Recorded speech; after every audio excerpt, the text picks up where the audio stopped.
አሰላሙ አለይኩም ወራህመቱላሂ ወበረካቱ። ውድና የተከበራችሁ የእኔ ምርጥ ቤተሰቦች እንዴት ናችሁ? ደህና ናችሁ ወይ? እኔ ያለው አልሐምዱሊላህ።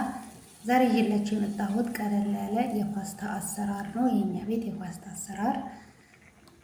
እዚህ ጋር ምን አዘጋጅቻለሁ መሰላችሁ? ቲማቲም ሳልሳ፣ ሽንኩርት፣ የተከተፈ ሽንኩርት፣ ነጭ ሽንኩርትና ፍልፍል ሄሎ የሚሉት አረቦች ማለት ነው። እነሱን ካዘጋጀን በኋላ እዛ ወደ ድስጣችን እንሄዳለን። ድስጣችን ውስጥ ዘይት ጨምረናል። በጣም ፈጣን ነው በነገራችሁ ላይ ቶሎ ብሎ ነው የሚደርሰው ማለት ነው። ጊዜ ቆጣቢ ነው። ያው በየቤቱ አሰራሩ ይለያል፣ ግን የኛ ቤቱን ነው እና ሽንኩርቴን ጨምሬያለሁኝ። ትንሽ ጠበስ ካለ በኋላ ቅመማ ቅመሞችም ያዘጋጀኋቸውን ጨምሬያለሁኝ። ትንሽ ጠበስ ካለ በኋላ ሳልሳይን ጨምሬያለሁኝ። ያቁላላሁኝ ይገኛለሁኝ። በጣም ነው የሚጣፍጠው በነገራችሁ ላይ በጣም ነው የሚወዱት የዚህ ቤት ሰዎች ይህን አሰራር ማለት ነው። እና ተወዱታላችሁ ብዬ ተስፋ አደርጋለሁኝ። ያው ፓስታ ቀለል ያለ ነው፣ ብዙም ሰዓትም አይፈጅም። እንደዚህ ጥብስብስ ካረግነው በኋላ ቅመሜን ጨምሬያለሁኝ። ኩርኩም፣ ፓፕሪካና መቼም ያው ያለው ነገር መጨመር ትችላላችሁ በየቤታችሁ። የግድ እዚህ ያለው ቅመም እናንተ ጋር ላይኖር ይችላል። እንደ ፍላጎታችሁ ቅመሙን መጨመር ትችላላችሁ። እንደዚህ ካቁላላሁት በኋላ ፓስታዬን ያው ከጎን ቀቅዬ አዘጋጅቻለሁኝ ማለት ነው።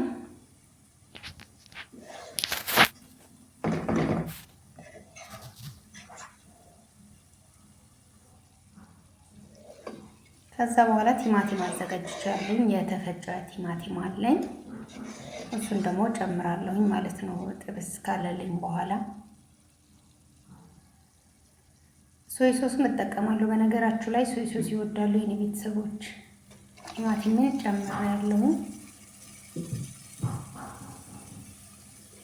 ቲማቲሙ እንደዚህ ከቀላቀልነው በኋላ የቲማቲሙ ውሃ እስኪመጥ ድረስ እንጠብቃለን ማለት ነው። በነገራችሁ ላይ ድምጽ እያስገባሁኝ ነው። መጀመሪያ ጫጫታ ነበረ ስሰራ አልቀረጽኩኝም እና ያው ከዛ በኋላ ነው ድምጽ የማስገባላችሁ። በእርግጥ በማየትም መረዳት ይቻላል። ያው ቀላል አሰራር ነው። ያው በየቤታችን ይለያል እንጂ አሰራሩ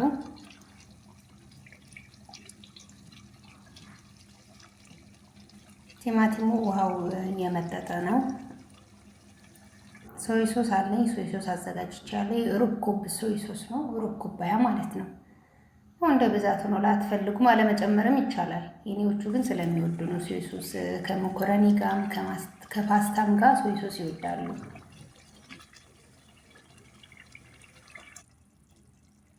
አሁን ቲማቲሙ በዚህ መልኩ ውሃ ምጥጥ አድርጎ ሲጨርስ ሶይ ሶሱን እንጨምራለን ማለት ነው።